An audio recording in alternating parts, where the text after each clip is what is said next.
Albert Awol, the voice of the jungle, broadcasting on the DVC to all points unknown. If you're within the sound of my voice, you're listening to Welcome Home Podcast on the DVC.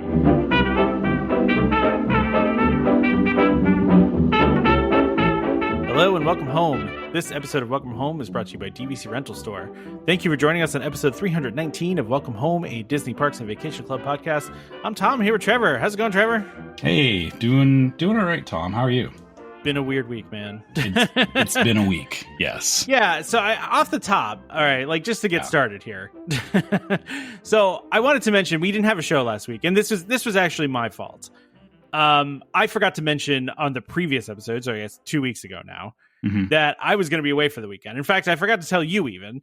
Until like midway through the week, which was fine. The week, yeah. But we didn't announce it to the podcast listeners that we weren't going to have a regular episode coming out that week. So, but Trevor did do the excellent wait list with Chris, which was great. Unfortunately, we didn't get out in time for Monday, but we did have an episode last week, so it did happen. We just didn't have our regularly scheduled episode. Go ahead, Trevor. What were you going to say? No, I was just going to say I don't know or I don't feel it was a good episode, What? It was a great episode from Chris's standpoint. I really loved everything Chris brought to it. I didn't feel like I did a great job, but that's because that was actually the first time I've solo hosted an episode. Yeah, I mean, you did great. Yeah. You did great. I don't like tooting my own horn ever, but for some reason, when I was putting that episode together, I just had this weird moment of inspiration of a new logo for Waitlist, and I made it, and I literally did it in 15 minutes, and I'm obsessed with it now. It's like awesome. My favorite thing that I've done in forever. I'm like, I want to just do Waitlist just so I could use it. No, I think that's a the tip of the iceberg for I think we need to look at that stuff a little bit more than we have been. Yeah. I like having fun with the logos. So, but let's go, let's talk about the elephant in the room. Yeah. Let's talk about, or the elephant not in the room, I guess. So listen, and a lot of you may know this already, because if you do follow us on Facebook, or you're in our group, or you're in our Discord, this has been filtering around for the past week, because it's been about a week now. But suffice to say, Trevor and I have decided to part ways with Damon. Yeah. There are a lot of reasons for this that we're really not going to get into on the show. We don't really want to go down to this is exactly why things happen the way they did. If you want any of that, we did talk it through in our Facebook group. You can go check out, Disney Waitlist. What is it? Sorry. Welcome Home Disney Waitlist. Welcome Home Disney Waitlist. Sorry. We'll hit it again at the end of the show. Yeah. Don't worry. Yeah. So you can, listen, we talked a little bit more about what happened and why it happened the way it did. So we don't really want to relitigate that. Suffice to say, I think anybody that's listened to the show for the past couple of years probably has a good understanding of why this occurred. I don't think that it was much of a secret of how things were going here. And honestly, we don't have any ill will towards Damon. We, hope that Damon moves, starts doing something that he wants to do, and starts enjoying, doing something like this. He's at a different point in his life. Right. And he maybe wants to talk about different things, and that's great. But, it's a little bit different than what we're trying to do on this show. And I think people have seen that, and I know there's a lot out there about it, but we don't really want to get too deep into it. Like I said, it's out there. Go ahead, Trevor. Yeah, I mean, exactly that. Everyone is entitled to feel how they want to feel about it. We're not here to tell you, how you should or shouldn't feel about it. It's just, it was the decision that we made, and that's as far as it needs to go. Well, and listen, we know full well that there are some of you listening to this that'll be like, well, I only listened for Damon. I only like to listen to the show for Damon. That's okay. We're not we don't take offense to that. We understand, you should make choices to listen to the things you want to listen to. And if you don't want to listen to Trevor and I do the show, that's okay. We're fine with that. And we really appreciate it. We appreciate every single person that has ever listened to the show, whether you hate Trevor and I and only love Damon, or, you hated Damon and only love Trevor and I, whatever it is. Not that we're grouped together, Trevor. They could hate us individually, I guess. Yes. But, or like us individually. Let's hope it's I mean, I assume, everyone has their favorite hosts on various shows and stuff. Yeah, sure. that is totally fine. And like you said, it's not, the fact that we're doing the show is just, it's supposed to be a place of fun. And, we want to keep this, something that we all enjoy. So, that's, I think, as long as we're still having fun with it, that is the biggest thing at the end of the day. I've said this, and Trevor, you've said this from the very beginning of doing this, right? We've been doing this a long time now, really long time. I started this as a hobby. Okay. I started as something fun. I wanted to talk about Disney. I wanted to embrace a lot of the skills that I had over the years from, working on television, working on, audio in various forms. And I also want to talk about Disney, and I also wanted my wife to stop being annoyed at me for constantly talking to her about Disney stuff. And so I decided to start a podcast, and Trevor came along and Damon came along, and we did the podcast for a long time.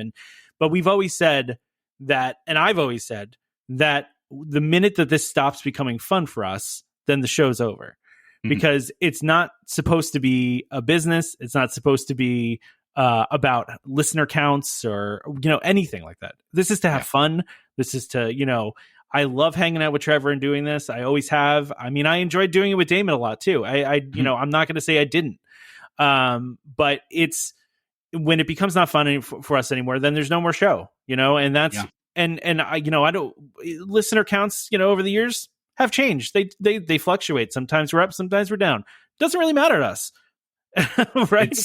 And that's exactly it is, the listeners, I feel, come from, if we're enjoying it, I feel like people will enjoy it. Exactly. And again, if people, I guess I'll relate it to my own thing is that, I have various, there's been YouTube channels that I would watch for like years, and then I would just be like, I've gotten enough with that, and I move on. Dude, I used to listen to Stuff You Should Know every week. And then I haven't listened to it in years. Yeah. And that's okay. Like, listen, your life changes. Everyone, like, it's not, and I don't want anyone to take this as me saying we don't appreciate you. We appreciate all of you insanely. Like, it blows us away that anyone listens to this, let alone the numbers of people that listen to this. So, like, that, please don't think you're not appreciated. We really do. And even if you leave us because you don't want to hear Trevor and I do this anymore, we still appreciate you. You guys are amazing, honestly.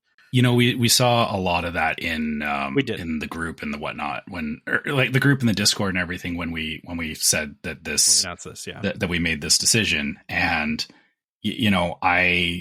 I was honestly surprised at the support. The support, all of you have just, we're glad that you enjoy it is the thing. And, unfortunately, yes, this particular situation is not, it wasn't great for everybody, but, that's part of it as well, as, it's not always going to work for everybody. So. Yeah. And listen, this was not an easy thing for Trevor and I to determine. It wasn't. It wasn't an easy thing for, to do.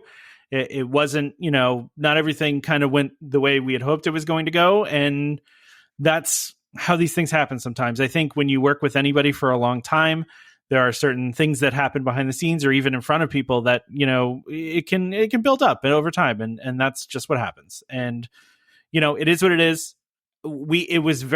Honestly, I know it doesn't seem like it, but it's been very difficult for Trevor and I on this. This has been a very difficult thing for us to do. So, but listen, we don't want to dwell on it. We don't want to have a negative thing to start the show and have it bleed into the entire show, especially since we've been gone for 2 weeks and an insane amount of things happened. And before we even get into the insane amount of announcements that have happened, I got 2 things I want to talk about before that, Trevor. All right. So let's get into your stuff because we have a long rundown today. Yeah, I know we do, because all the D23 stuff is happening and all that. So listen, we're going to have fun on this show. Don't take it as like, oh, we're so happy that Damon's gone. It's not that. We still want to enjoy this show. We still want to have fun with it. And so we are going to have fun with it, even if that was a rough chapter for us. So the reason I was gone last weekend, Trevor, is I took a trip to the Philadelphia Zoo. Now, a lot of our listeners, I think, live in the Northeast area. The Philadelphia Zoo is I don't know if it's the oldest zoo in the United States or the oldest zoo ever. Sure. It's one of the oldest zoos in the world, right? It's a very old zoo. but it's very charming. It's a very cool zoo, very small zoo, right? You know, it's only like 42 acres or something like that. Pretty small. I think probably the entire Kilimanjaro safari ride is bigger than that, right? Oh, wow. Okay. Right? Yeah. Yeah, I'm pretty sure it is. Anyway, so we got to do like behind the scenes. We did the reason why we're doing it is for my sister's birthday, and she wanted to do behind the scenes things with animals. So I got to meet a rhino. I got to pet the rhino, brush the rhino. It was pretty cool. You know, I've seen rhino. We did it behind the scenes at Disney one time with rhinos too, but I didn't get to like, you know, give the rhino a belly rub. Like that was pretty cool. You know? You gave a rhino a belly rub? Well, you know, belly, like side, you know, like towards the. But I assume it was like close to the fence or whatever. Well, we were actually in the exhibit with the rhino. Oh. Yeah, but they were bars. They were so they were metal, like those you know, those concrete pylons they use like a lot for like to prevent cars from going places. They had those in between us and the rhino. So yeah. But I mean, here we are in the exhibit. Like, so like people that are just checking out the rhino, they see us doing this. You know what I mean? Which is cool. I mean, don't get me wrong. It was awesome. They also, I didn't get to do this one. My wife did this one, my daughter. They also did hippos as well, behind the scenes with hippos. That one was more just feeding hippos, like, which is cool. Don't get me wrong. You know, there was a hippo that just standing there and they threw food in his mouth, but they didn't get to like pet it or anything. Still an interesting interaction. And then the Philly Zoo also has these large river otters, which are apparently there's only like 10 of them in captivity total, like in the entire world. Okay. And they had these 3 of them there. And so we got to feed them, which again, behind a cage. Because I don't know, otters are adorable, but you know, they're not the nicest animals. Everyone thinks but they're not. Otters they're deceptively cute. But yes. they are hunters. Yeah, dude. I mean, I gave a whole fish to this otter, and it ate the entire thing in front of me within 5 seconds. Like, you know, bones and all. Like, it's not. It's yes, they are hunters. You're right. But that was cool too. I just wanted to really quickly mention that it was a very cool trip to the Philadelphia Zoo. It was a really neat zoo. They got there's a lot of really cool old architecture there because there's some buildings that like are original, like hundreds of years old that are still within the grounds. And it's looking at their site, and they do say they are the first zoo in America. Okay. I just don't know if they're the first zoo in the world. Probably not, but like the first zoo, I guess. But yeah. So then last night, Trevor, I did a Disney thing. Yes. I did a Disney. Yeah, I wanted to hear about how this went. Okay, yeah. So I think I talked about this on the show before, right? That I was doing this. I don't know if I did. I probably did. So my daughter absolutely loves Descendants and also Zombies, you know, Disney's Descendants and Zombies. Mm-hmm. There is a tour going, steamrolling across the country right now. It's a very short tour, by the way. Started in July, ending in September. Very quick, like really fast. And it's Zombies and Descendants, and so they have cast members from both, and they do both songs from both movie franchises. And okay, so I got a lot of notes on this. So number one, and it makes sense now that I think about it more, but the span of ages that were at this concert was shocking to me. Right, really? My daughter's 7, right. And, you know, going towards 8, right? It seems like the right demographic for like Descendants. Zombies. Yeah. Ish, right? And also, I feel like it goes from like maybe like 7 to 12 is like the demographic I would think it is, right? Yeah. But there were 2 girls sitting next to us at one point that I'm pretty sure drove themselves there. You know, like by themselves, you know, they have driver's licenses. And which I'm fine with. Like, listen, I've said this many times. I am never gonna, you know, yuck anybody's yum. Okay, like you do what you want to do, right? I think that's the whole Disney adult argument, right? To me, it's like anyone. It's like, why does anyone care? If you're not doing it, then why do you care? Just like let other people do it. You know, like let people have their fun and do the things they want to do. So I'm not criticizing that. I was just surprised by it.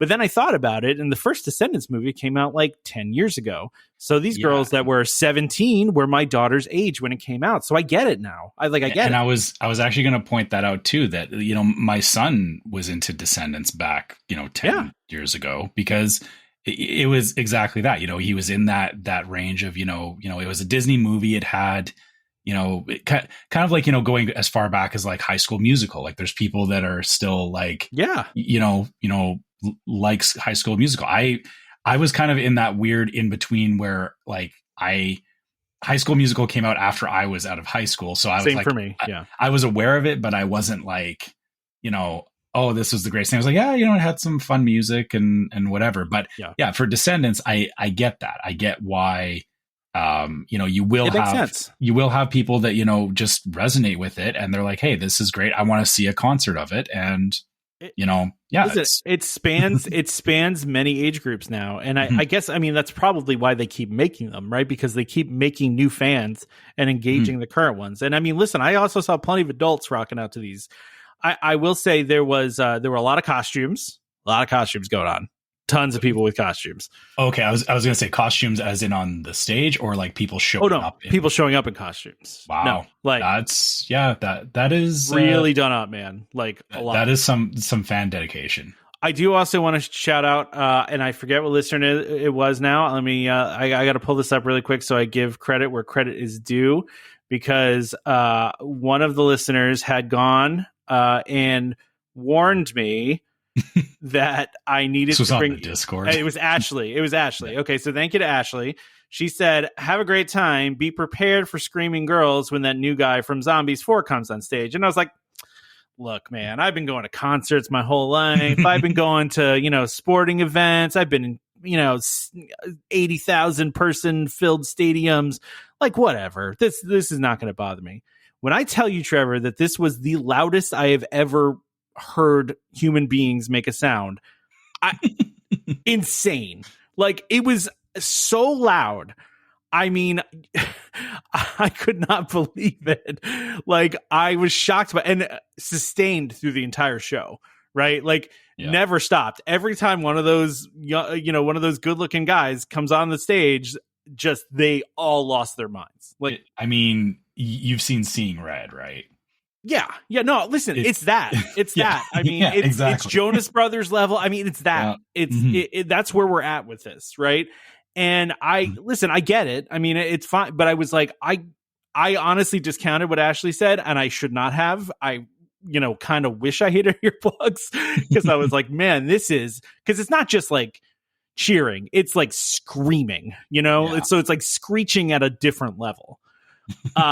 So listen, I appreciate the enthusiasm, right? There was a fairly solid dad contingent there. It wasn't, there weren't a ton of dads, it was more the moms, but there were a lot of families there. I will say this, even the most grizzled, miserable looking dad that was there, that really didn't want to be there, but was there, was still bopping along to the music, right? Because it's hard not, like, I will say this about Descendants and Zombies. It's not for me. However, those songs are catchy, man. They really are. They're really good songs, and they're very catchy. They're very well done. It's hard not to sing along, especially when because I've heard them a million times, know every single word. And yeah, that's exactly it. Like, I was the same way with my son when he was younger, when he had certain shows that were on repeat in the house. It's like the music from those shows was like, oh, I know these songs front to back, not because they're on my playlist, but they're playing in my house all the time. So, constantly. Yeah. So listen, I had no problem being into it. And listen, it's a Disney production. Okay. So the production quality, extraordinary, right?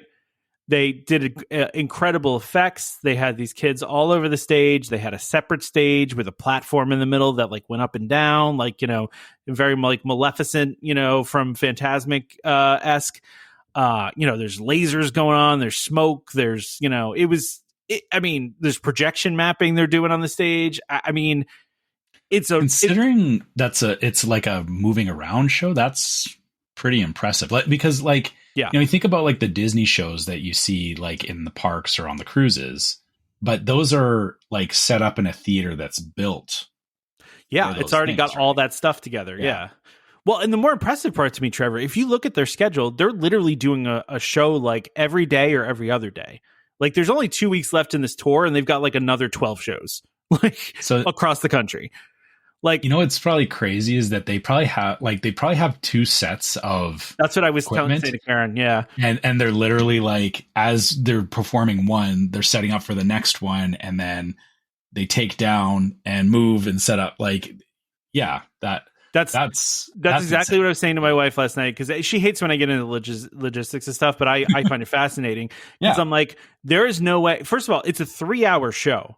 It's 3 hours, inclusive of a 20-minute intermission, right? So it started at 7, it ended at 10. We bailed at 9:30 because we had an hour and a half drive home. It wasn't local to us. We had to drive somewhere to go, and it was and we were losing my daughter too. She was falling fast at 9:30, right? Yeah. So we bailed out at 9:30, Trevor, and I saw the tractor trailers lining up, right? So like there was, I think, 8 tractor trailers that we counted for the stage and everything. And I said the same thing to my wife. I was like, they have to have an advanced team that goes and set this up. There's no way that they don't have 2 sets of stages, because they cannot break all this stuff down in one night, get it in a truck, drive the required distance, and have it set up the next night for the show. Zero chance that that's possible. Like, it's just not possible. There's not enough time unless they have an army of people doing it, which they might. I don't know, but we don't know how like those sets may be designed that they can, just break down real fast. Yeah, like 20 minutes down, 20 minutes up kind of thing. Which, I mean, they even have like a lot of stuff hanging from the ceiling though too. Like they had it was really well done. I mean, I'm not going to say anything bad about that because it was really, really well done. It was very impressive technically. I will say this: awful lot of lip syncing. But listen, okay. You don't go to that show for the singing. It's fine, right? You could really so there were times they sang and times that they didn't, and you could tell, right? Yeah. Because I was laughing at one point because they have like the little, they have the little microphones that are on their head that just are around to their mouth so they can like talk to the crowd and everything. And then they use those for like any of the numbers where they're like dancing really hard and stuff. Those are the ones that are lip syncing. Then they'll every once in a while they're holding a stick mic, and I'm like, now they're singing. Like, because why would you need 2 mics? Like, why do you need? You already have the mic on your face still. Why do you need the extra stick mic all of a sudden? Like, okay. But to be fair, in the shows, they're not singing live either. It's fun. Because those dance numbers are intense. They're intense. They are. Yeah. Like, listen, the dancing is extraordinarily impressive. It is. Yeah. I can't say anything bad. I'm not complaining. Listen, you don't go to a show like that expecting to go for the art of the singing piece. You're going for the spectacle in the show and all that, right? Like it's not about the singing. And all of them, I'm sure, are capable singers, right? Right. I mean, the only other thing I will say about the show, besides the absurd amount of money that I spent on t-shirts and candy and popcorn, is that the thing that bothered me, it was 3 hours long, right? And you're thinking my daughter's age group, none of them are lasting 3 hours. Not going to happen. And listen, I appreciate the fact that it's like they're giving me more for my ticket, right? They're giving me a longer show, but there was a lot of filler going on. Okay. Oh, really? Yeah. Like it's very clear that they're trying to promote 2 of the female artists. They're trying to promote their solo albums because they actually broke away for like 2 different segments of them just doing singles from their albums. Right. And I was like, my daughter doesn't know these. Like, we're here to listen to Descendants and zombie songs, not that's how, like, I get it. And I'm dating myself by quoting Hannah Montana because that was a long time ago. But that was the same. Like Hannah Montana, it was focused around Miley Cyrus, and there was the Hannah Montana stuff, but then she also had like her own singing that she was doing, right? So it's the same kind of thing where I'm sure it's Disney had a plan for these singers are going to be the next. And actually thinking back to it too, like even when I think it was like the first and second Descendants movies, like there was who was it? It was Sophia Carpenter, I think it was. I don't know. Yeah, there's Dove Cameron was the main character. Yeah. But it was the same kind of thing with them, is like they had their own careers outside of the show, and it was very clearly like you could see where they were like putting them forward at various points, right? I'll say this though. It was a Kylie Cantrell and Freya Sky. Those are the two girls. Mm-hmm. Neither one of them are Miley Cyrus or Olivia Rodrigo, who also came out of that kind of world too, and she's gigantic. I mean, it's hard to break out of that. It is. It's hard to go and be like, I'm going to not be the Disney kid anymore and go and do this, on my own thing. That's hard to do. And I don't know. Maybe they're good or not. I don't know. But that kind of bothered me because I was like, come on, we're not here to watch your single. We're here to watch the Descendants songs, Yeah, but there's that whole probably how they got them to do it, honestly. Yeah, it's a whole competition thing. There's a lot of competitiveness between, upcoming singers and all that kind of stuff. So yeah, it's fine. It's fine. I noticed my daughter's eyes rolling into the back of her head as those parts were happening. That's all I'm saying. And I'm not here for this. I'm here for these songs. That's exactly right. Like we were losing engagement quickly. So anyway, listen, overall, it was a great experience. I will say the getting into the show was horrible, but that's not Disney's fault. That's the venue's fault. Yeah. Just the parking situation, the traffic situation, the just getting in situation, like just getting through the doors was a nightmare. But outside of that, it was fun. We had a good time. My daughter really enjoyed it. She was sad that there weren't more people from the movies there. But obviously the more famous people are, these are some of the newer ones and not as famous as some of the others. Right. So yeah, of course. It's that weird, like changing of the guard kind of thing that they're going through right now. Right. Exactly. Yeah. All right. So that's enough of that. Unless you have any other questions about No, but I'm good on Descendants. I just want to tell anybody, if you do plan to go to this, if you were at one of the dates after the date I just went to, please heed the advice of Ashley and myself and put in some earplugs. Like be prepared. The screams are insane. This is the first time, Trevor, I've ever done like a show that's more targeted towards the tween audience like this. You know what I mean? Mm-hmm. So like it probably took me by surprise because of that, but I'm sure if I take my daughter to subsequent concerts for other things, it will be a similar experience. So. And I remember you telling me, sorry, you all are going to get a little bit behind the scenes because Tom and I do, have conversations, is that I know you said like you've been to a lot of concerts, but the type of music that you were going to was like bands and stuff where it's a very different like vibe. I'm not going to like a Lady Gaga show or exactly. or Britney different. Spears or anything like that. Yeah, I would, don't get me wrong, I would go to those. I'm sure they put on incredible shows. I would go to that. If it didn't cost $1 bajillion to do so. Like, I'm not going to go out of my way to do it, but that's the bigger problem is it's not a cheap hobby to go to concerts all the time. Yeah, listen, I'm going to sound like an old man, yelling at a cloud with my fist raised in the air. But when I was a kid, I could go to concerts all the time for like $20-$30. That's the way things were. Now you can't get out for under 100 if you try. So Anyway, right. So let's actually get to the Disney. Talk some Disney stuff, huh? Well, technically, Descendants is Disney, right? It is. Yeah. I mean, that was still. So it was Disney, but not Disney Parks or DisneySea. Yeah. So, but it's still adjacent. The very first thing you have on here, we're going to go a little out of order this week. We're starting in Disneyland. We are because I think technically this is DVC news. Yeah. This is valid, I think. Yeah, this is interesting news, and I have thoughts about this, Trevor. All right. So, the headline is Disneyland is to discontinue early entry. So, staying at a Disney hotel, you won't get early entry anymore, but instead they're adding a free lightning lane for hotel guests. Yeah. So, let's start with the actual early entry part of this. So, what's your take on this, Tom? My take on this is, and the article actually says this, that it's not that and by the way, this applies to DVC resorts too, right? So that's important. Yes. But according to Scott Gustin, who is just about the best theme park source that exists, right? Like said that the change is due to light guest use of the early entry perk. Early entry will remain in place till January 4th, but this is just the 30-minute early entry thing that they have. I actually think this makes a lot of sense that Disney was like, nobody's using this.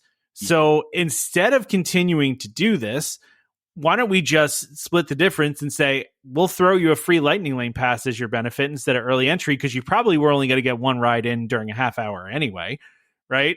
So, I mean, maybe a couple. I can make it work more. I mean, sure. Listen, we did ride Barnstormer 9 times during early entry at Disney World, right? Yeah, sure, exactly. Fine. But that was Barnstormer. Like, if we had tried to go to like Seven Dwarfs, we're getting one ride, right? Yeah. Like, so I think that this is a test for this to happen at Disney World as well, because that is fair. Yeah, I think if this works out well, I fully expect this to happen at Disney World as well. And this is based on nothing other than just a guess. And I know that Disneyland and Disney World operate very differently. They have very different clientele. However, I think that it just feels like it would make sense to me as a perk. I think people would be attracted to that if you start saying, yeah, we'll give you one free Lightning Lane per day of your visit if you stay at a Disney on property with Disney. Yeah, I'll take that, because a lot of days then I wouldn't buy. I mean, maybe there's some parks that I only want one Lightning Lane for anyway, right? Like, yep. But I got to buy the whole thing for that one. Now I don't have to do that. I can just get the one free for staying at the deluxe resort. I think that would be a pretty fair, value proposition. So I don't know. I'll be interested to see, but and also interested to see what people think of this. But let me hear your thoughts, because you're the Disneyland guy, and sure. Yeah. So the thing, the thing about Disneyland is that it is a much smaller park. It doesn't, the scale of it is not anywhere near what Disney World is. Yeah. The fact that, they were saying people weren't making use of this perk, so I'm thinking back to, when I was younger, we did make use of early entry. Like, anytime we went to Disneyland, when I was traveling with my parents, and when my wife and I were going, just the two of us, and even when our son was born, we were using early entry, but early entry was different back then. It gave you, it was an hour, or I think it was always an hour. Yeah, I mean, because even at Disney World, when they had extra magic hours, they would do. I mean, sometimes it was a couple hours. Sometimes it was, it could have been a lot longer than that half hour. Yeah. So the thing is that, thinking about it from, how it was, is that, they used to give more time, but then, looking at it from the logistical side of it means that you have to have that many more people on. Also, I will admit, every time we did early entry, we'd always get excited. We'd be like, oh, we're going over here first or whatever. And then, early entry a lot of times would be like, well, Tomorrowland is open. Like they would never open like the full park for early entry. So you were never getting like to do exactly what you wanted. Like, it was always like, oh, I can knock out a bunch of stuff, like, the obvious stuff like Space Mountain and stuff. It was, that's how we would always capitalize on early entry. But the thing about that was that in Disneyland, it was a lot easier to do because of the time zone change. That, for us, getting up that extra hour early was, we were already up early as it was anyway, because we were an hour ahead. So it seemed like an obvious thing, as long as they were giving us enough time to really make use of it. But then, like I said, it's not. It honestly wasn't as effective as we thought it was, because, we got a lot of stuff done in that morning, but then we were still leaving and, avoiding, like, we were doing it just so that we could avoid stuff later in the day. Right. Yeah. Really Disney doesn't they don't want you doing that, but because I guess, I'm playing a little bit of devil's advocate here, is the way that I'm sure Disney is looking at it is, opening the park early means, you're paying somebody to run those rides, but then, people aren't shopping, people aren't buying popcorn, people aren't there's a lot of things you aren't doing during early entry. Sure. That people could be doing if they come back later in the day. When I flip over to Disney World, early entry was always the least attractive thing about it. Because again, because of the time change. It's different for you because of the time change, though, for sure. Like I don't want to get up at 4:00 in the morning or my head says it's 4:00 in the morning, but it's actually, 6:00. so that I can get there an hour earlier. Right? For me, I'm already awake because my daughter wakes up at 6 o'clock on the dot every day, no matter what happens. So so the fact that they looked at it and said, instead of trading it off or instead of saying, hey, you can get in a half hour early, is basically like you said, the lightning lane is if you use it. Or I shouldn't say correctly. There is no correct way to use a lightning lane. It's use it for whatever you want to use it for. Use it for whatever you want. Yeah. But if that saves you a half hour in line, that's the same thing, right? Like it. Yeah. But then Disney gets to keep operating normally without disrupting other things for the sake of I shouldn't say a handful of people, but a smaller amount of people that are there for early entry. Because of the fact that it was only 30 minutes, I'm not too hurt about this because it's like, at least they didn't just take it away with no replacement. The fact that they're offering lightning lanes is, like you said, that to me, changes the way that I'm planning my day. Where I'm not as beholden to rope drop, and I think at Disneyland, rope drop was I remember in the 90s. People sprinting to Splash Mountain at rope drop because, we didn't understand walking at that point. But, I feel like it's gotten to a point where, maybe Disney's trying to get away from they're trying to highlight, people should be there during the day, not looking for the fringe, those fringe scenarios. It sucks because it's something that I feel like, early entry did feel like a perk, but I'll admit, for the last couple of years, the perk hasn't been great. So, and maybe this will, maybe it's something too that, if people give the right feedback on it, that maybe it could potentially grow into more than one lightning lane. Well, you can say hey, give me 2 or give me 3.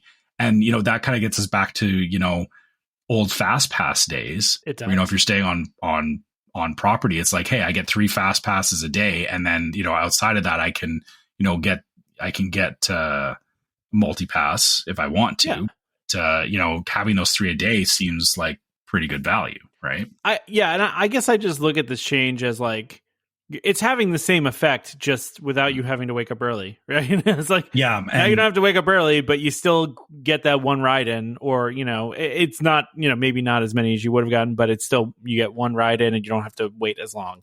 I do wonder, I don't think Disney's ever going to do the thing that Universal does where you get it for free as part of a resort stay. That just, I don't know if it would, I think there's just too many hotels on Disney property to make that work properly. It's hard. And even at that, I was actually looking at hotels. And so I didn't see it for Helios, but it looks like they don't offer express passes for staying at Helios for Epic Universe. Really? Okay. Or it's not included with the hotel stay. But again, Epic Universe is still relatively new, but to your point, just because there was a precedent for it before doesn't mean that companies are going to continue to do this stuff either. If I had to make a bet, I would say that Universal starts moving away from that, honestly.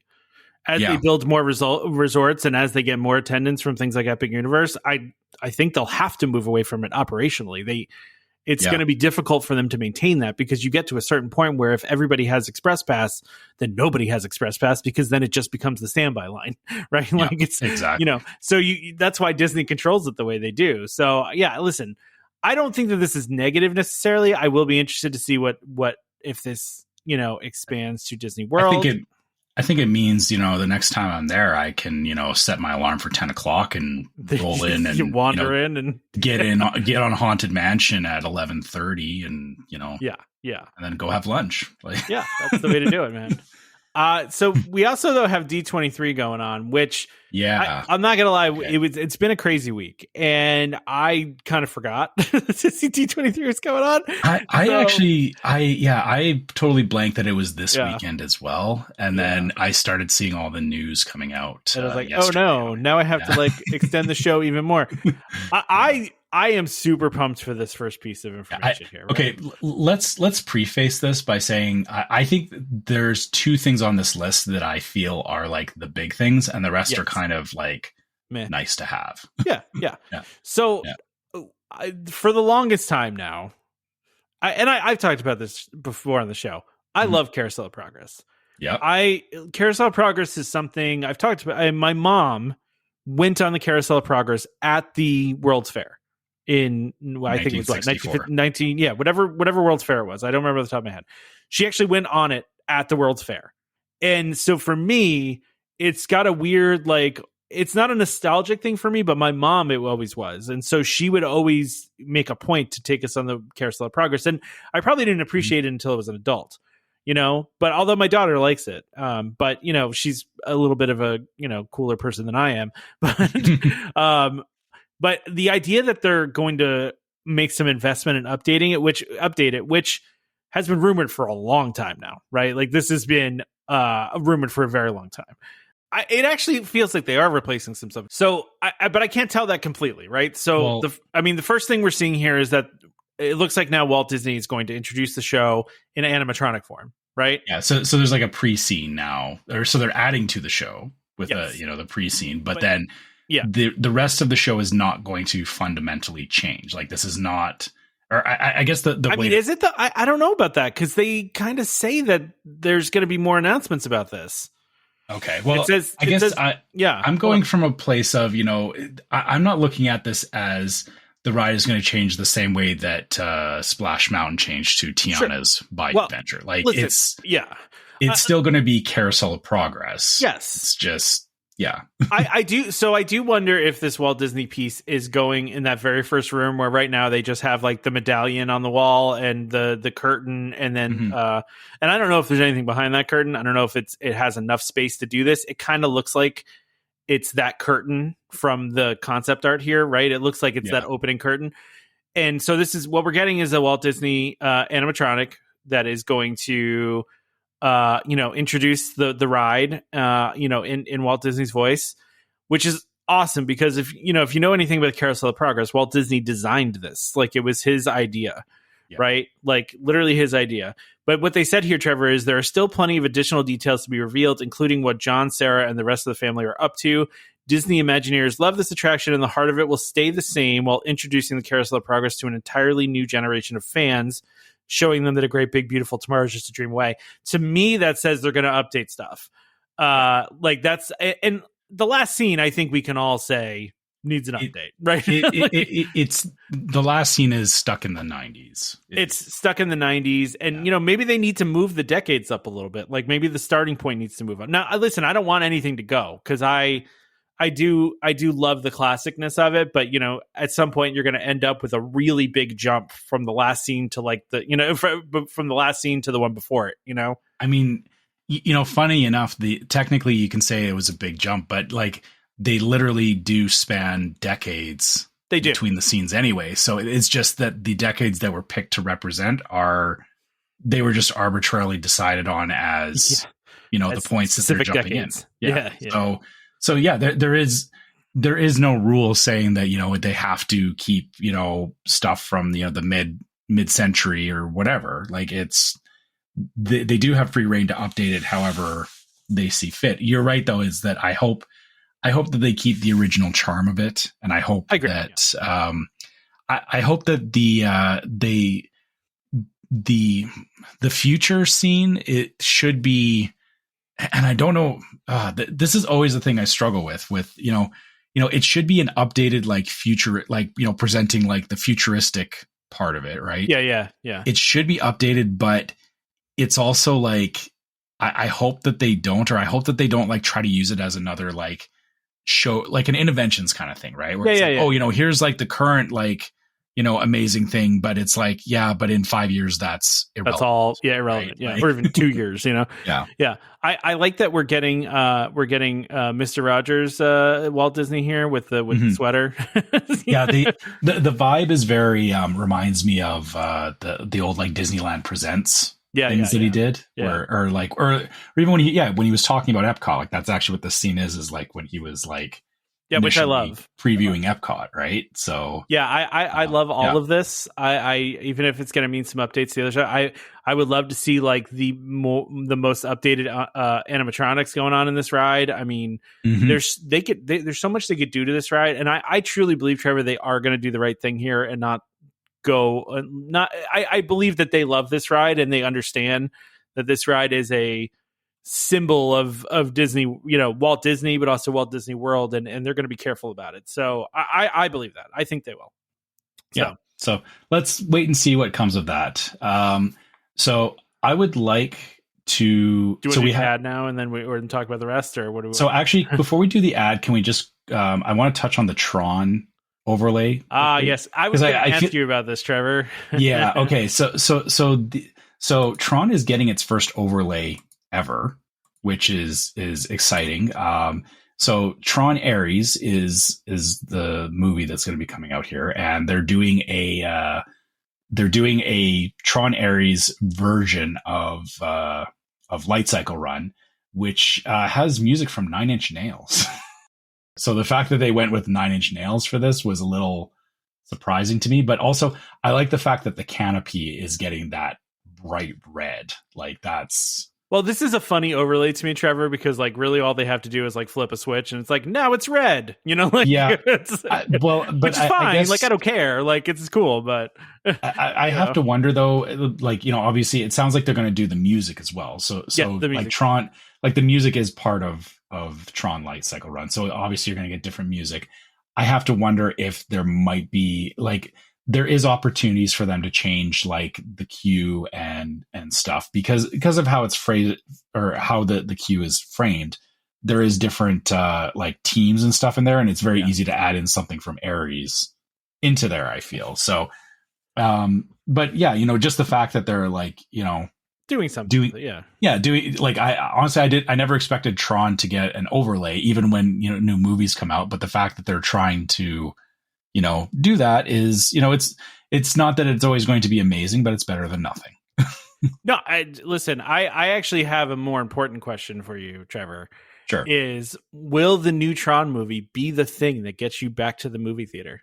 You know, I've always liked Tron, and I thought you were more than a Tron. I thought you were a huge Tron fan. I mean, I always have been a Tron fan. Like I played the games and watched the movies and all that kind of stuff. It really depends on the timing, honestly. Like there's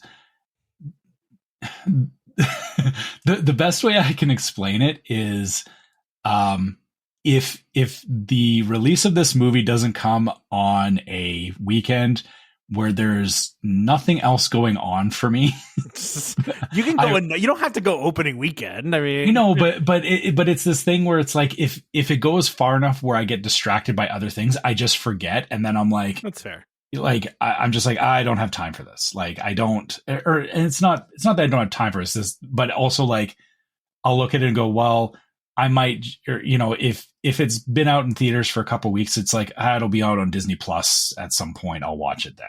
Right. Yeah, like it's, I get it. And I know that's honestly not always the best way to look at this kind of stuff, but yeah, you know, Tron as an IP, I've always, you know me, I'm a big gamer, and it really resonates to me that's why I figured that would get you out to the theater. Cause I thought you were like, you know, you really like Tron a lot. So yeah, I mean, I'll probably convince my wife to go and try and watch Tron, but like I said, it depends on, it depends on the timing of it. Honestly, it depends on if we don't have, you know, if we have a couple of days where there's nothing going on, I'll try and find time to go to a movie theater. But, and actually, you know, to be fair, you know, a lot of the reasons that we didn't do that was because of my son and, you know, him, like, you know, we always had stuff probably going go on with you to this though, right? You could probably, but it's also, we're kind of hitting a point where, you know, he's in high school now and he's kind of off doing his own thing. And, and actually a good example is, you know, last night my wife and I actually sat down and watched a movie together because our son was out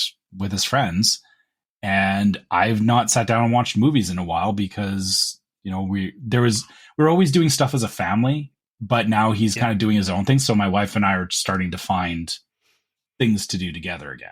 So makes sense. So I don't want to say I won't watch this in theaters, but I'm also not going to commit to it either because that's fair. That's fair.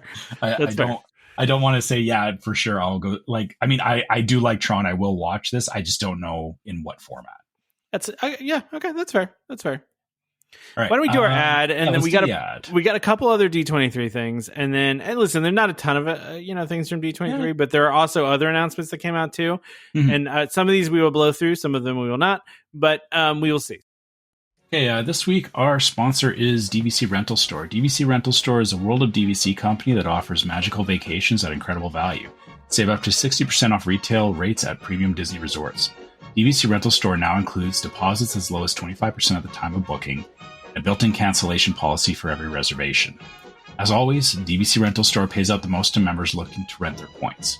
Want to learn more? Go to dvcrentalstore.com/welcome home or call 1-855-DVC-RENT. That's 382-7368. When you speak to them, be sure to let them know Welcome Home sent you. All right.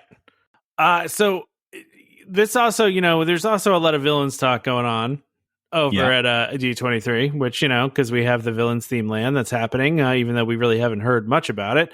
But Disney seems to be in a villains kick lately, for one reason or another, more than usual. But one of the things they revealed here is, we were talking about the Disney Destiny, and there's going to be a lot of villains going on in the Destiny.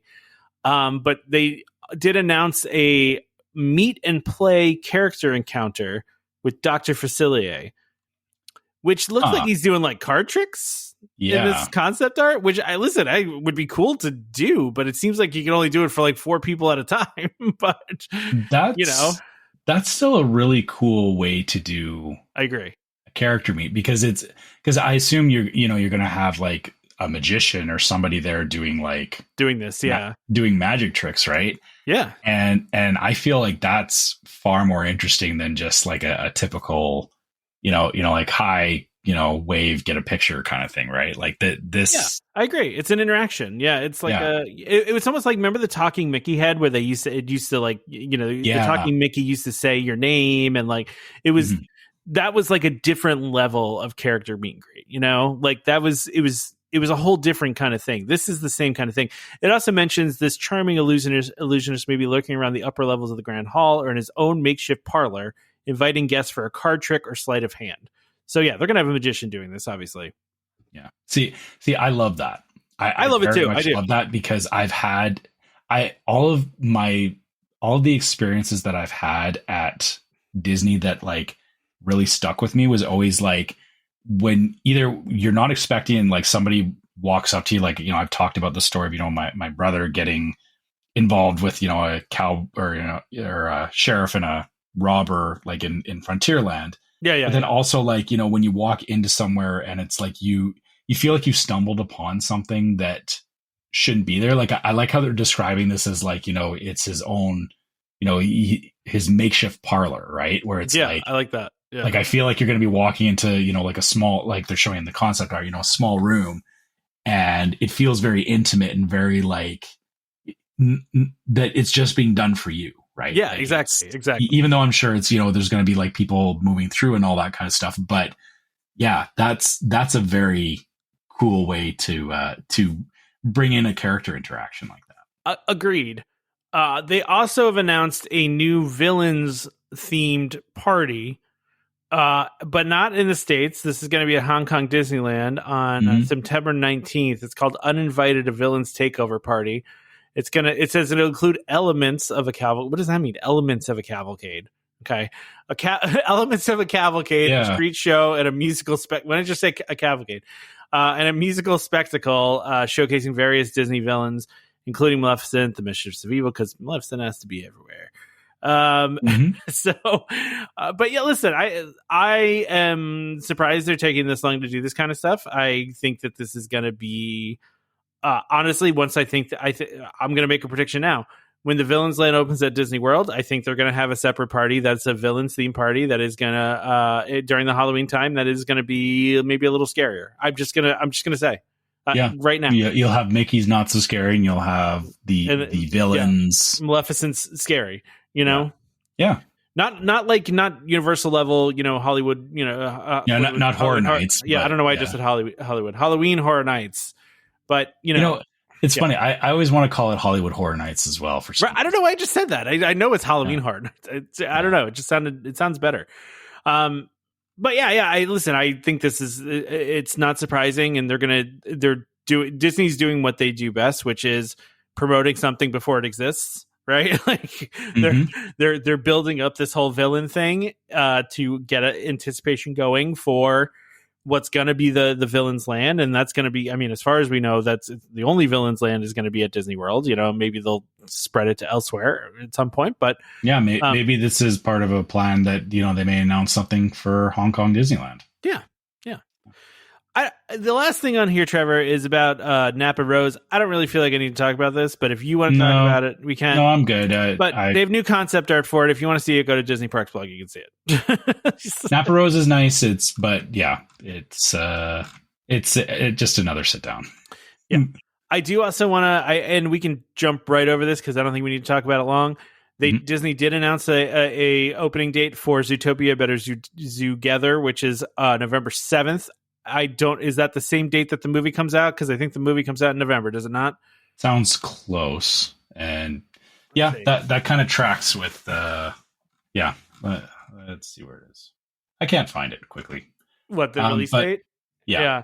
No, it's November 26th. So they're going to do it a little bit before. I mean, listen, again, Disney's good at these things. They understand. They're going to cross promote. It's what they do.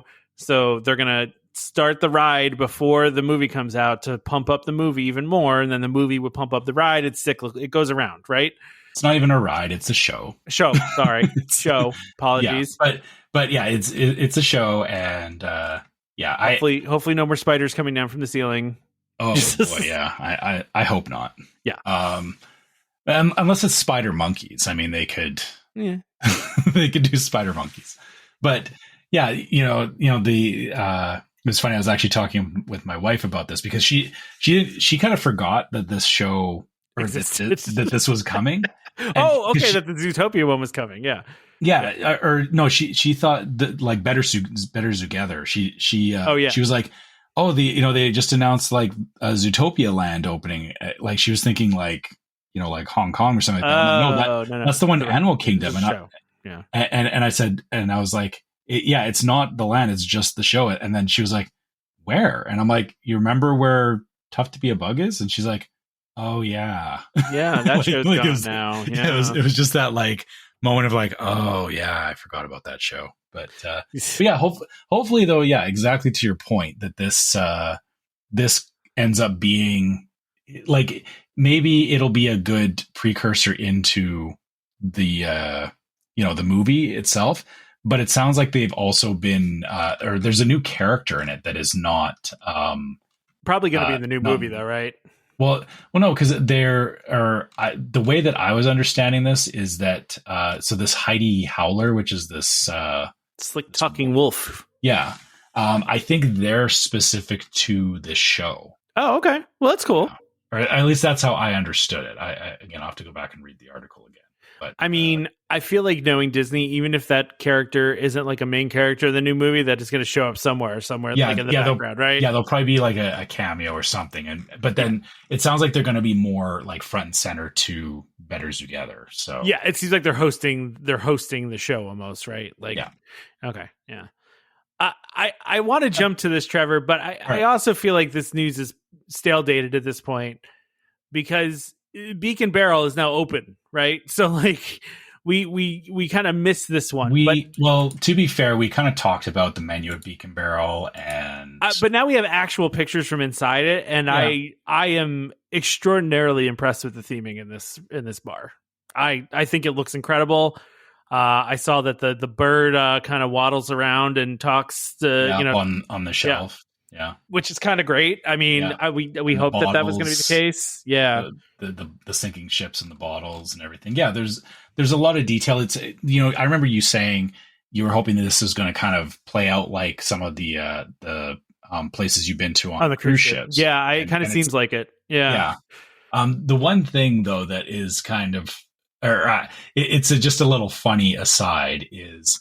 I remember in the concept art, there's this boat anchor chandelier. Oh yeah, that in there.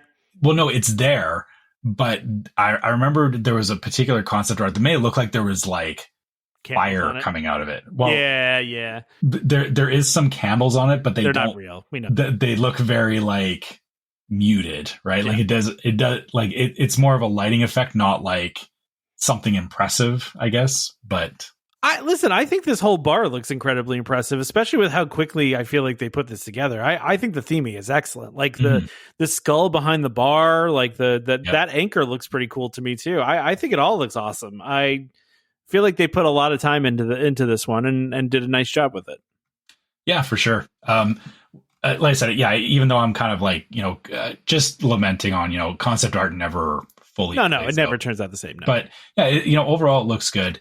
The hard part for me in one of these pictures is there's a bunch of paintings on the wall, and I spent way too much time in the various Harry Potter areas in Universal, and I keep going like, those look like they should be talking. But I'm assuming that they're not. I mean, listen, and they might be. Like I said, I mentioned the Haunted Mansion bar on the boat. The paintings do a lot of crazy stuff. Yeah. But I mean, I don't know. I haven't. I'm not gonna it's lie. Funny how. Yeah. It's funny how like you kind of look at it now. It's like, oh, that's a nice painting. I wonder if it's going to talk. Like, well, listen. When you're in the Haunted Mansion bar on the Treasure, spoiler alert for everyone.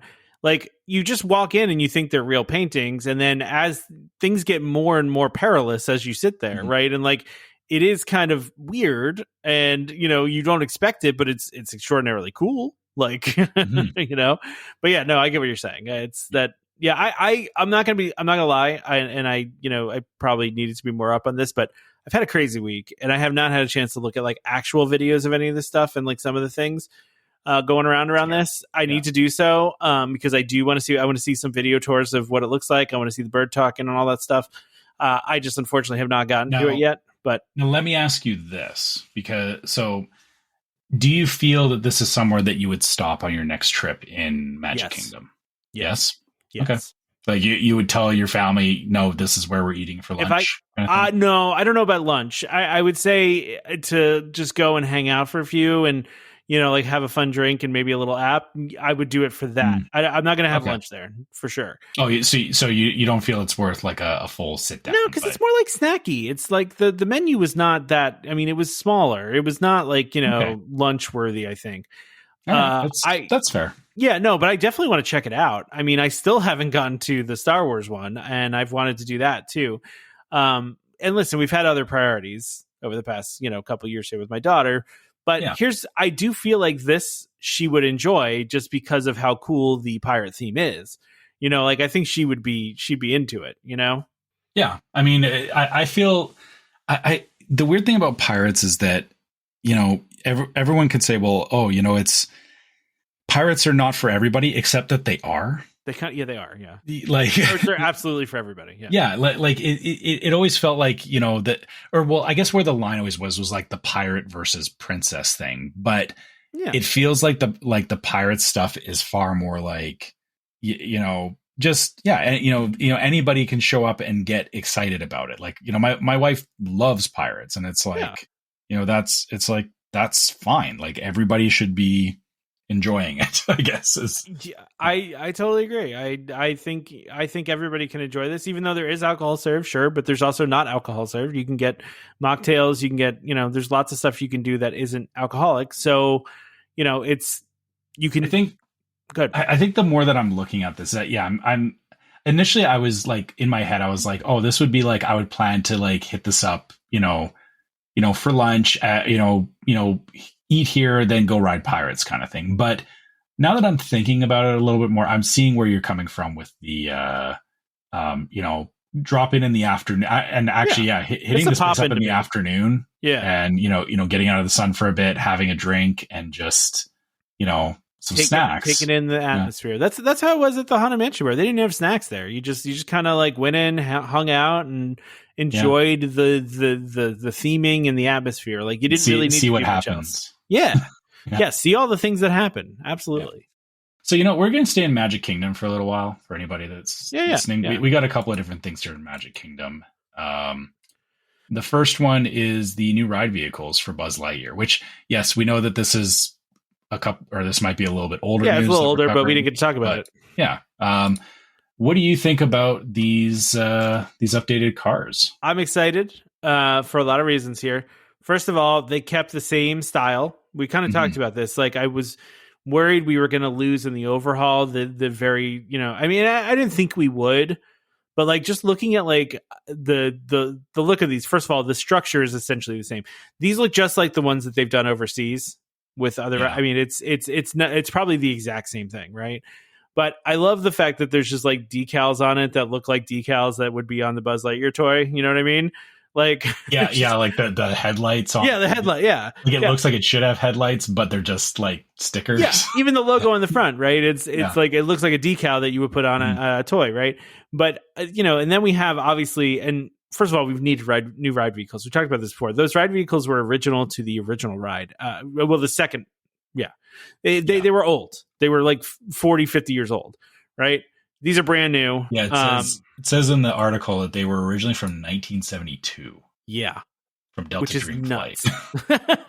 Which is nuts if you really want to talk. I didn't realize how old those were, man. Yeah.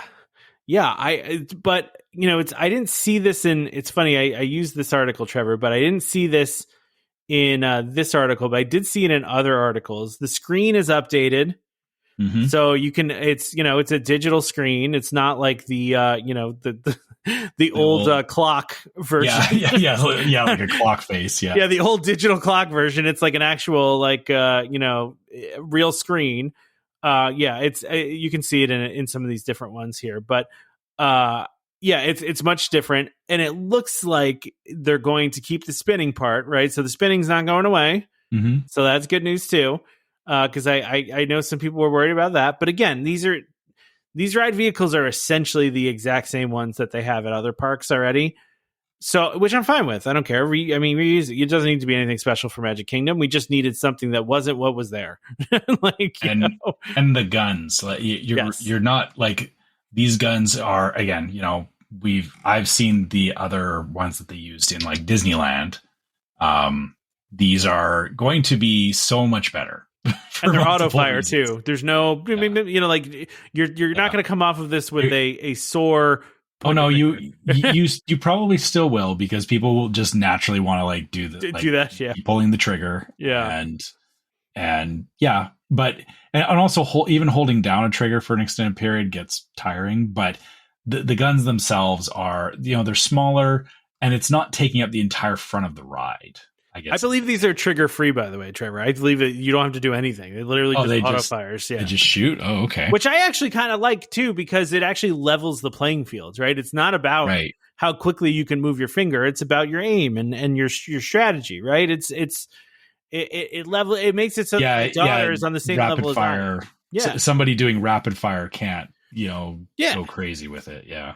Yeah, so the original ones were from 1972. So if I do the math really quickly on that, that's 53 years old that these ride vehicles were.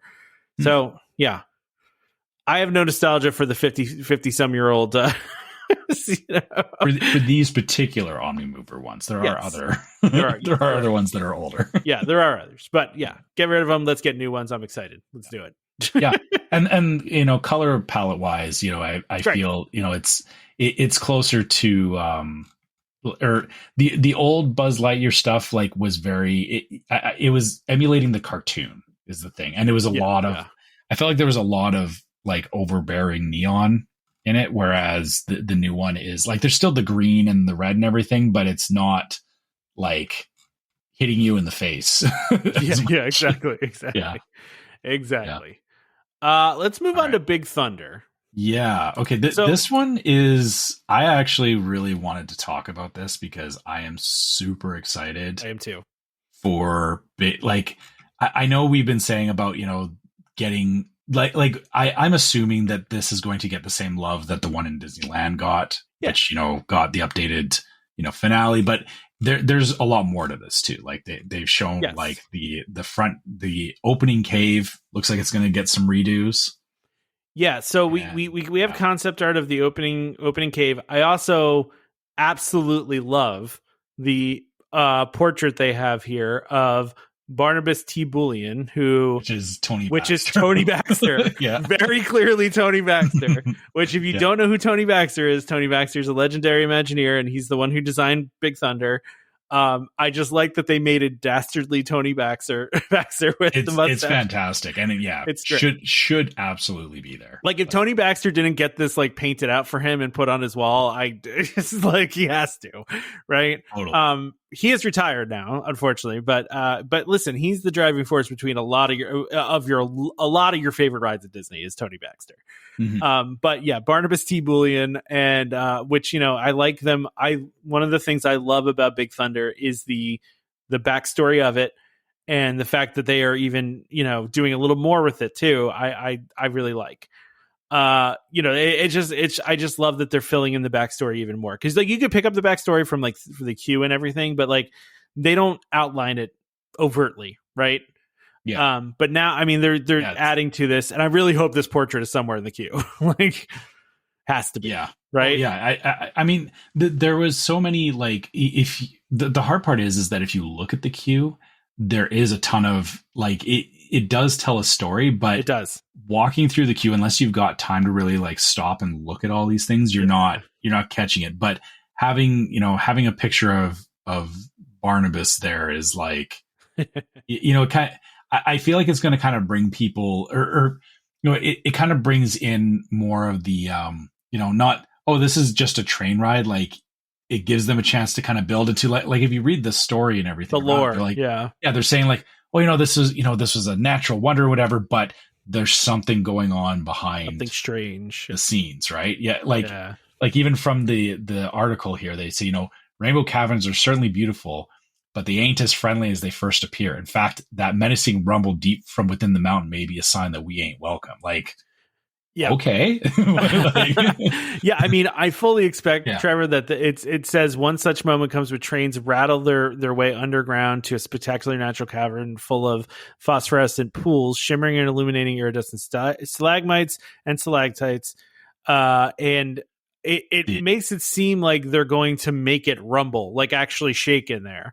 Which is kind of cool. Or the car will do some kind of... Or the train will do some sort of... I don't know what they're doing, but there's some sort of shaking is going to happen that make you like, give you a foreboding kind of thing.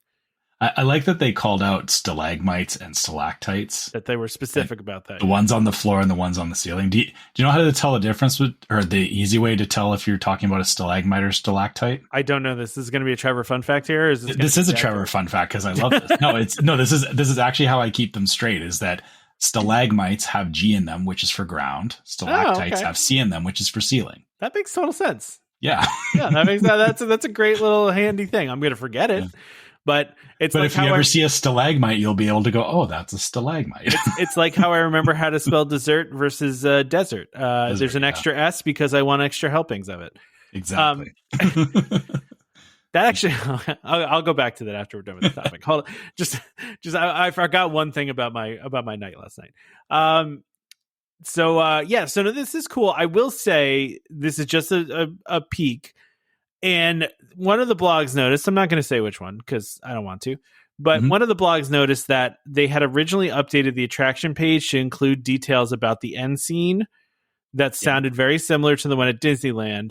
And then they very quickly removed it. Now, I don't think that means it's not happening.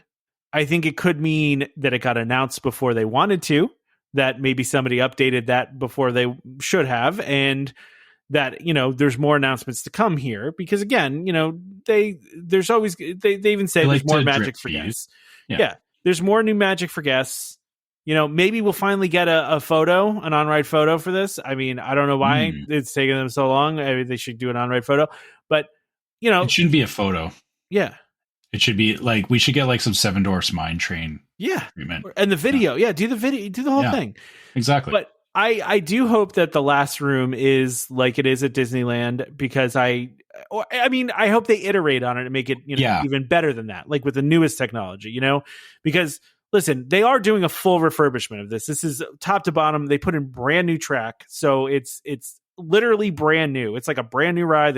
That they start from scratch. Like this is a whole huge refurbishment here. I wonder if it's still going to have the trick track. I bet it will. I assume it will. You know what I mean? When you rock back and forth is what you're saying? Yeah. The weird wobbly track. Yeah, it has to, right? There's no way they got rid of that. That's a key part of the ride. But yeah, I'm interested to see what else this is going to be. I would be sad if they didn't do anything with the last scene, especially since there's been so much hype around them doing it. And like I said, I don't think them updating and then removing that from the description means really anything other than they didn't want to put it on there at this point. I do think it could still happen. And they are saying there's going to be more new magic. It's not just this, right? So we're going to have more. Yeah, there is actually so many opportunities for, like, if you really think about it, Big Thunder, like both versions of Big Thunder have unique things going on, but there is a lot of animatronic and moving part pieces that you don't really think about. Like they feel very like almost naturally occurring within the ride. Yeah. But yeah, you're right. I feel like Disney is kind of holding back and going, we're doing all these other things. And, they do want it to be, I feel like they want it to be a bit of a surprise because. Yeah, they want to do phased announcements. Yeah. Mm-hmm. That's what they like to do. And there's nothing saying that they have to, the fact that everyone's, kind of waiting for the finale scene in it. Yeah. I think is exactly why they shouldn't, show their hand on it, because we should, Agreed. We should see it when it happens. 100% agreed. 100% agreed. So I got nothing else on Big Thunder. I would love to move to the next thing, but do you have anything else on Big Thunder? No, I'm good. And until we see more about it, I am good. Yeah. Let's talk about this next thing, Trevor, because all right, I think this is extraordinarily exciting too. I feel like I've said extraordinarily a lot this episode. I don't mean to, but there's a lot of extraordinary things going on. There's a lot of very cool things coming that we're still a ways out, but this is so. Have you ridden Rock and Roller Coaster? No. Will you ride Rock and Roller Coaster if it's Muppets? No. No, we'll see, maybe. Okay, but okay. We've got an update on the overlay, which is great because we have not seen really anything other than the original poster, and now we've got some actual honest to god concept art. And the first piece I want to talk about is the giant guitar outside the outside the attraction, because I love what they're doing with this. Love it. Yeah, it's super like I forgot how boring.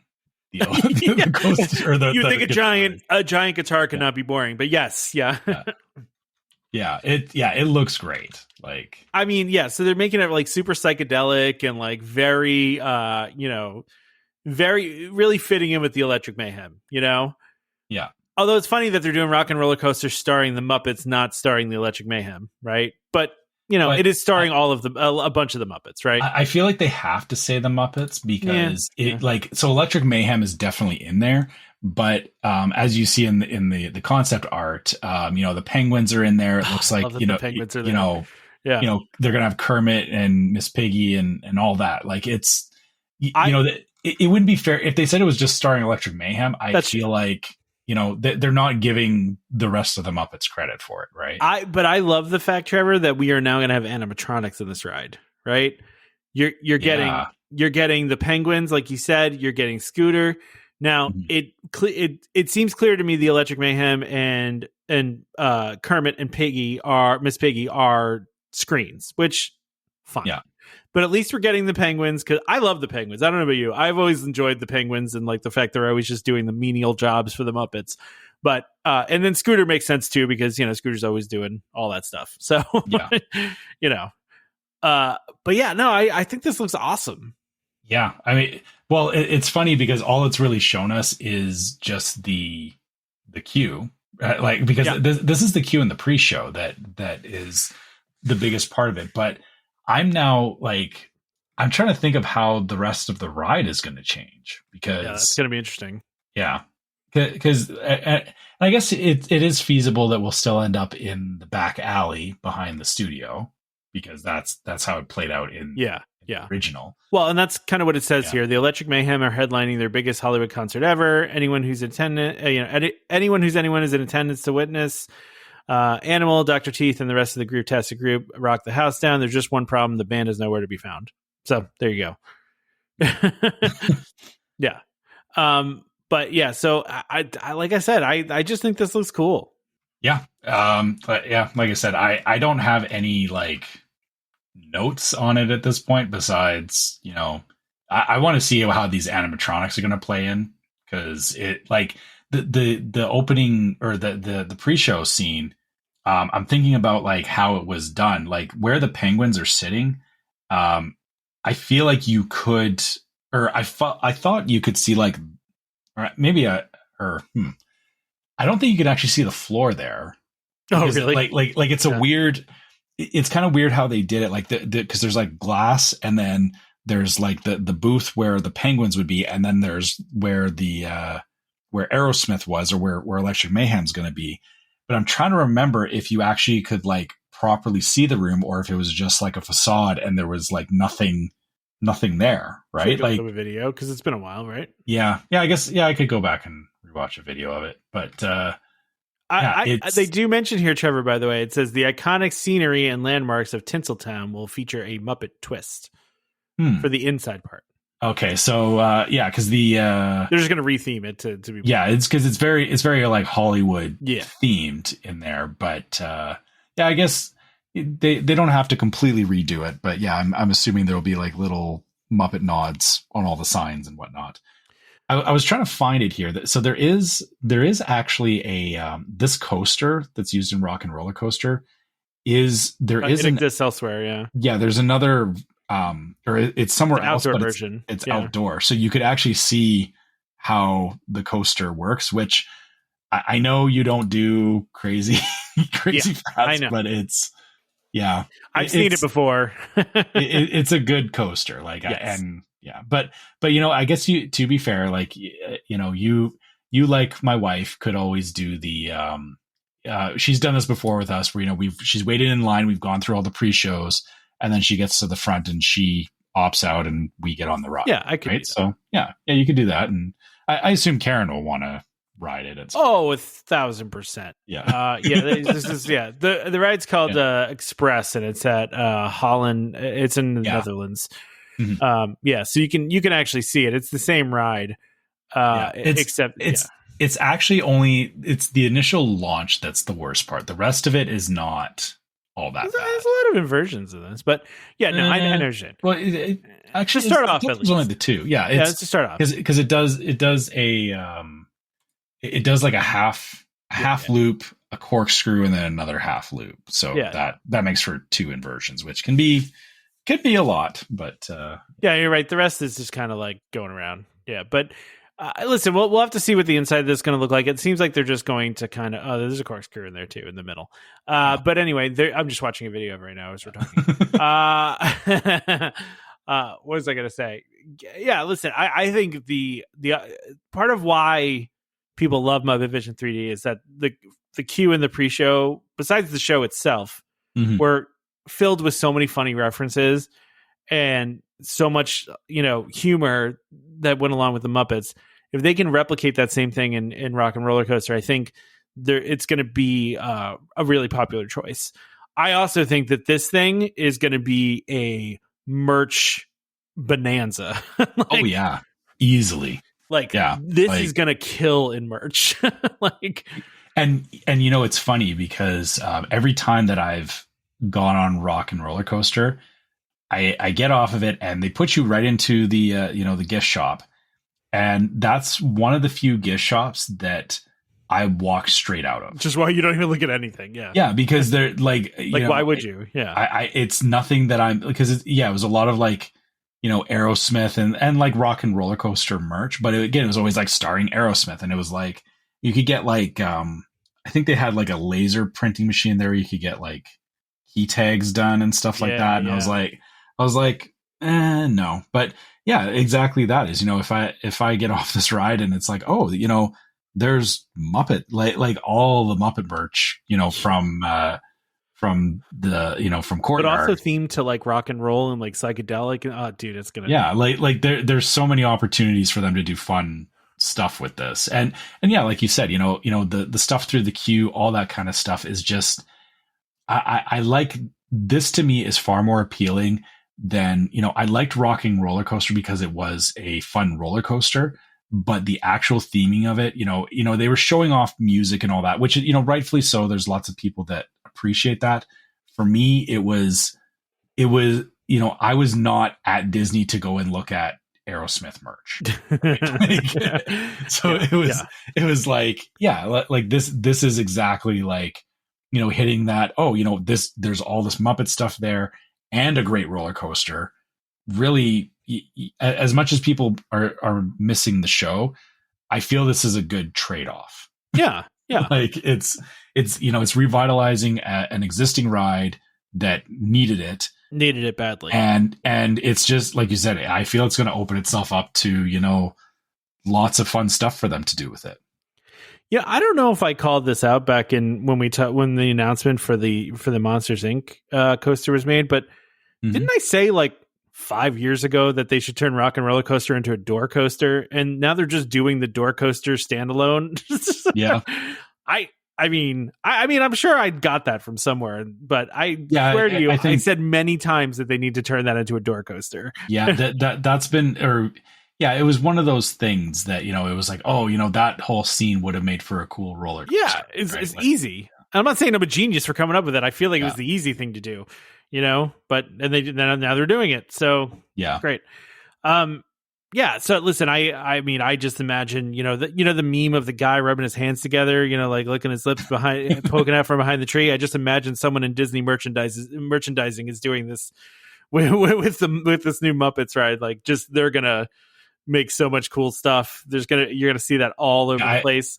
I can't wait to see like when it opens. Like I'll be curious to see how busy it is, because I feel like Rock and Roller Coaster kind of fell off a bit, or it wasn't doing well. But then, exactly, like what kind of merch are we going to see coming out of there? You can even see some in the concept art they put out, by the way. There's like a jean cut off, like jacket, like vest kind of thing that has the Electric Mayhem on the back.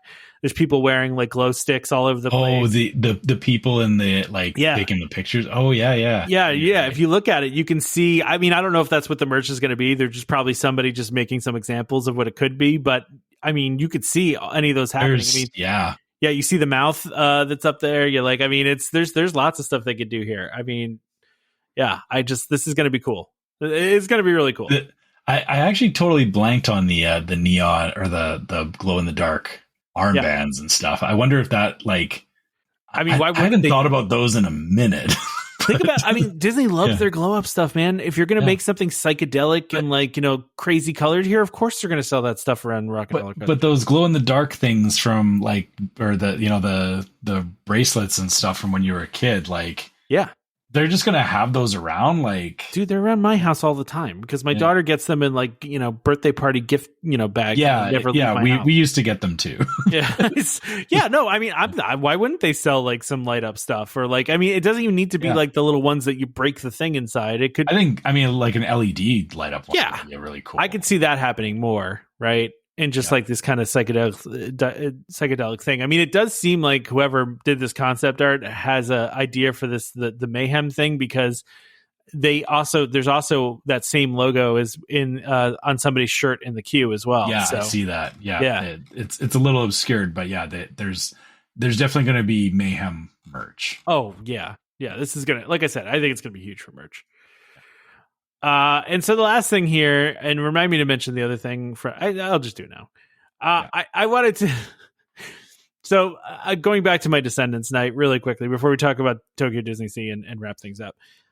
So we were, like I mentioned, Trevor, we were traveling, right? We were traveling like an hour and a half away. And so I said to my wife, why don't we grab dinner ahead of time? Right. Cause let's go grab some dinner. And so I started looking for restaurants around this place because, I used to work in this area a lot, but I haven't in a long time and I don't know what's around. And I found a restaurant called Pastabilities, which is a customized pasta place. And I was like, I must go to this place just based on the name alone. I appreciate the possibilities. I mean, how could you say no to Pastabilities? There's so many possibilities that you can, have. I mean, it's literally you customize your own pasta, Trevor. You pick out the pasta type and the sauce and all that. And I was like, we must go here. So shout out to Possibilities because we went there just based on the name, but they were fantastic. They were such a good dinner, man.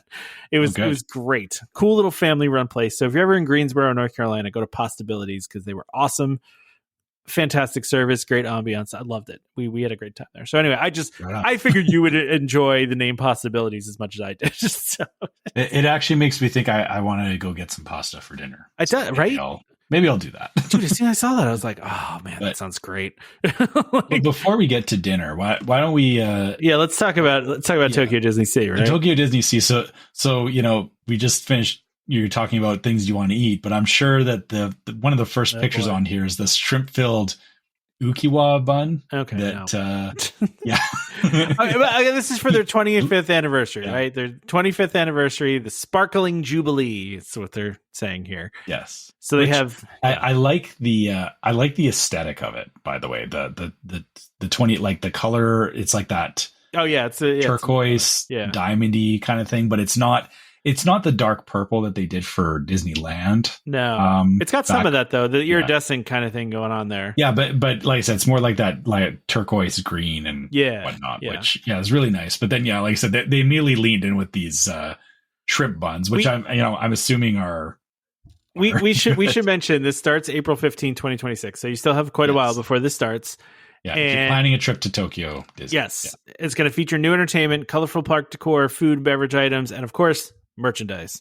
So, but like you said, there is this disgusting looking to be fair, if you just saw the bun itself, which looks like a life preserver, because they got the picture of Donald jumping sticking out of it.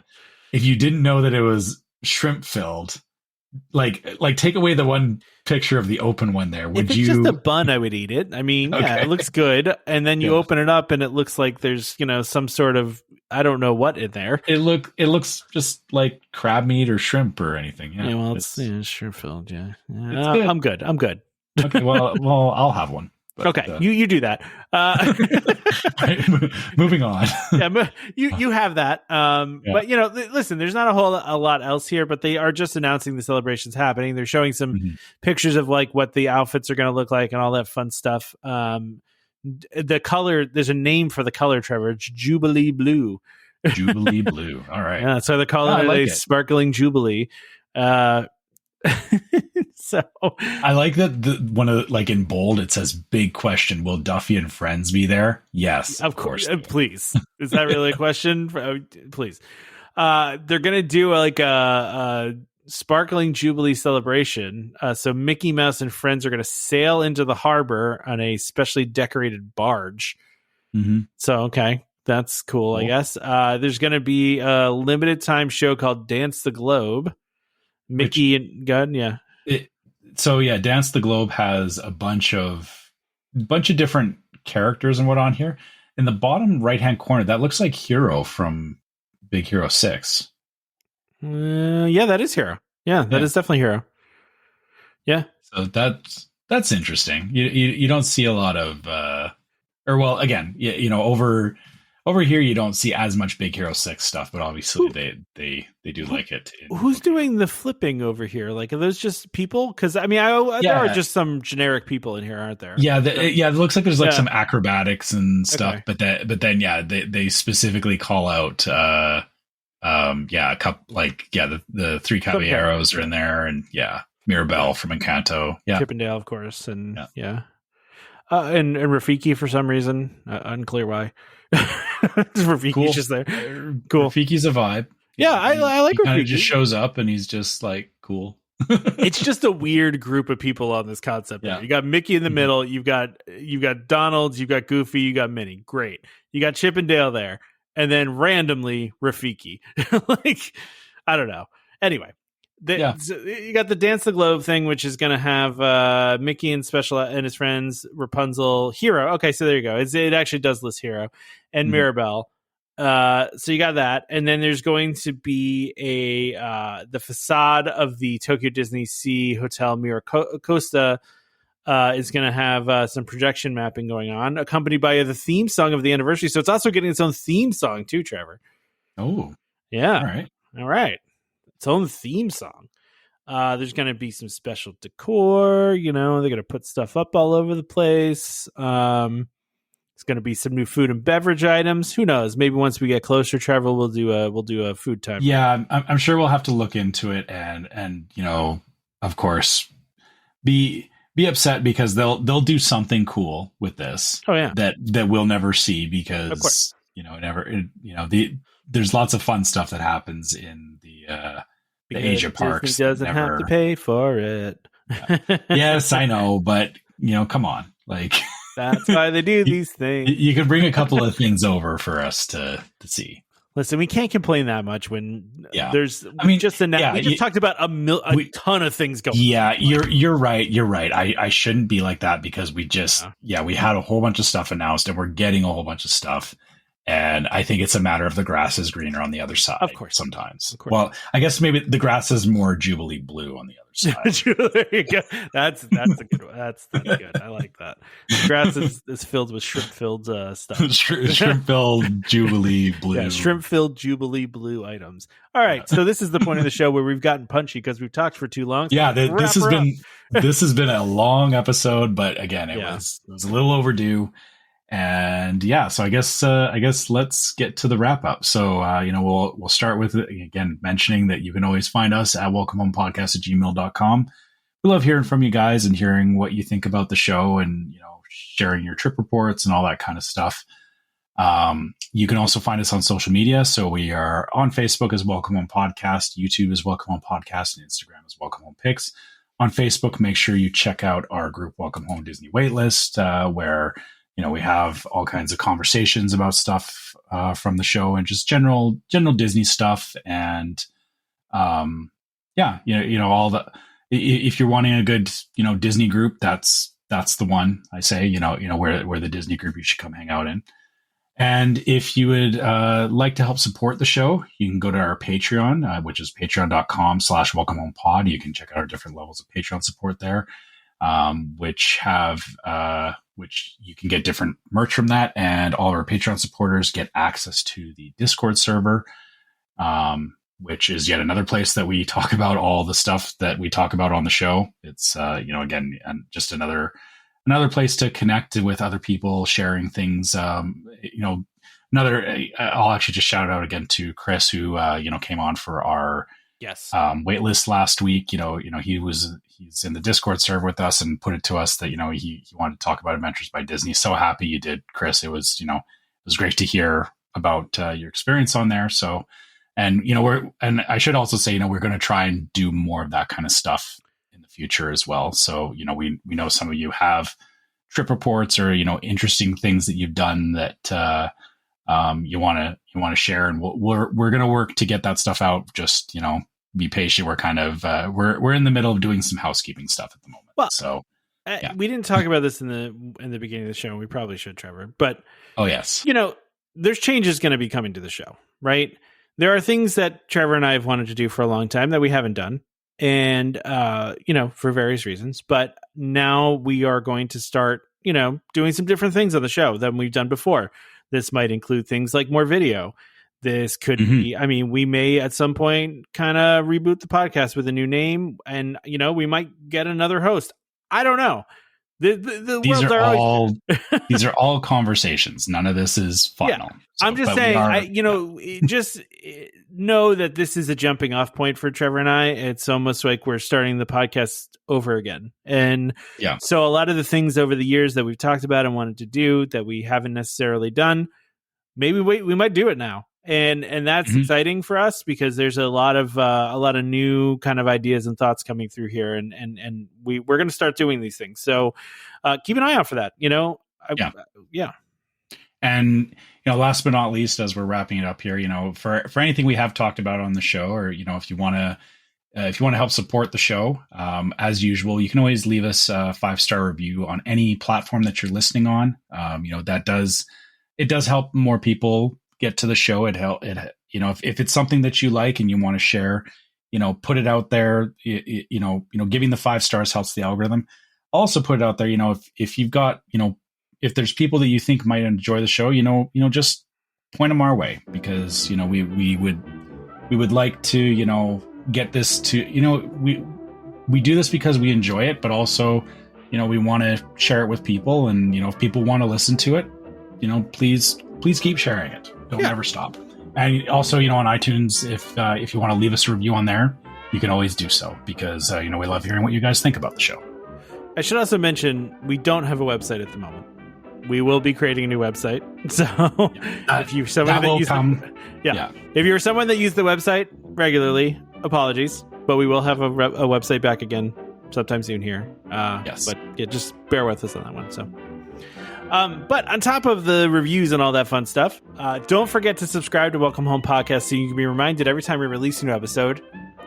You can find us on Apple Podcasts, Amazon Music, TuneIn, Stitcher, Spotify, YouTube Music, just about any podcast app that's out there. You can find our show.